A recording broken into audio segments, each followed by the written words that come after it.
Morning प्यारे बच्चों, कैसे हैं आप सब। आई होप आप सब बहुत अच्छे होंगे। चलिए देखते हैं आज की हमारी वर्कशीट किस सब्जेक्ट की है। तो आज की हमारी वर्कशीट है मैथ्स की वर्कशीट। तो ये लिख लेंगे, उसके बाद आज की डेट लिखेंगे 10/11/2020। यहाँ पर आप लिखेंगे अपना नाम, यहाँ पर अपनी class 5th, section A, B, SC जो भी है वो सेक्शन लिख लेंगे। यहाँ पर आपकी वर्कशीट नंबर 105 और यहाँ पर अपने टीचर का नाम लिख लेंगे। ठीक है। आज की हमारी वर्कशीट का टॉपिक दिल्ली में वायु प्रदूषण। जैसे कि आप सभी जानते हैं कि दिल्ली में इस वक्त कितना प्रदूषण है। आप सभी ने आजकल समाचार में सुना ही होगा कि हमारे वातावरण में प्रदूषण की मात्रा बढ़ती जा रही है। साइना ने एक दिन अखबार में दिए गए दिल्ली के कई इलाकों के वायु प्रदूषण सूचकांक एयर क्वालिटी इंडेक्स की सूची देखी, जिसे AQI भी कहते हैं। तो उसने इस तरह की कुछ सूची देखी कि एरिया था पूसा, दिल्ली विश्वविद्यालय, लोधी रोड, आया नगर, चांदनी चौक। और एयर क्वालिटी इंडेक्स AQI है पूसा का 309, दिल्ली विश्वविद्यालय का 329 और लोधी रोड का 239, आया नगर का 228 और चांदनी चौक का 366। इसका मतलब आया नगर में सबसे कम और चांदनी चौक में सबसे ज़्यादा है। आप देखकर बता सकते हैं, है ना।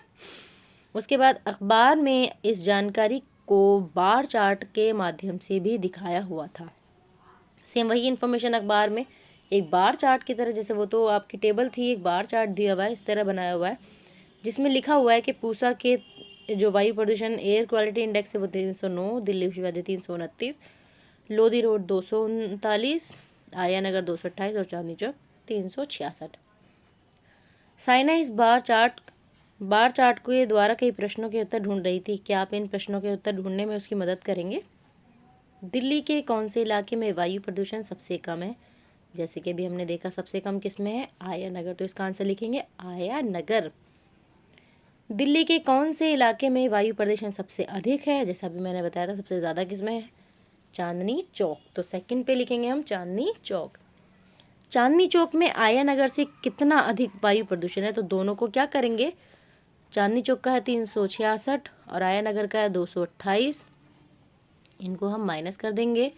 इसको जब माइनस करेंगे तो आपका आंसर आ जाएगा 16 में से 8, 6 में से 8 नहीं जा सकते, बोरो करेंगे 16, 16 में से 8 गए 8, ये बचा 5, 5 में से 2 गए 3 और 3 में से 1 गया 1। तो उसका सूचकांक कितना हो जाएगा 138। ठीक है।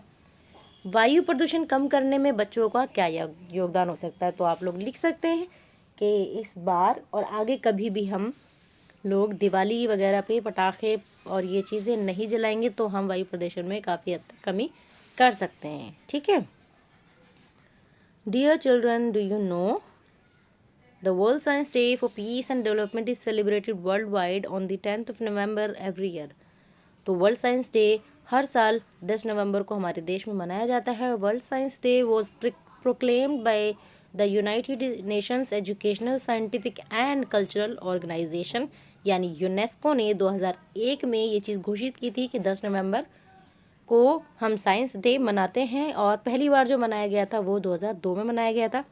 2020 में ही मनाया जाएगा, जिसकी थीम है science for and with society in dealing with the global covid pandemic. तो कोविड-19 पैंडेमिक के लिए ही इस बार साइंस पूरी तरह से ज़ोर शोर पे लगा हुआ है ताकि उसकी वैक्सीन बन जाए। तो इसीलिए इसी को इससे रिलेट किया गया है इस बार। अभिभावकों के लिए सुझाव है, बच्चों से पूछिए कि वायु प्रदूषण बढ़ने के क्या क्या कारण हो सकते हैं तथा वायु प्रदूषण को कम करने के लिए वे क्या क्या उपाय कर सकते हैं।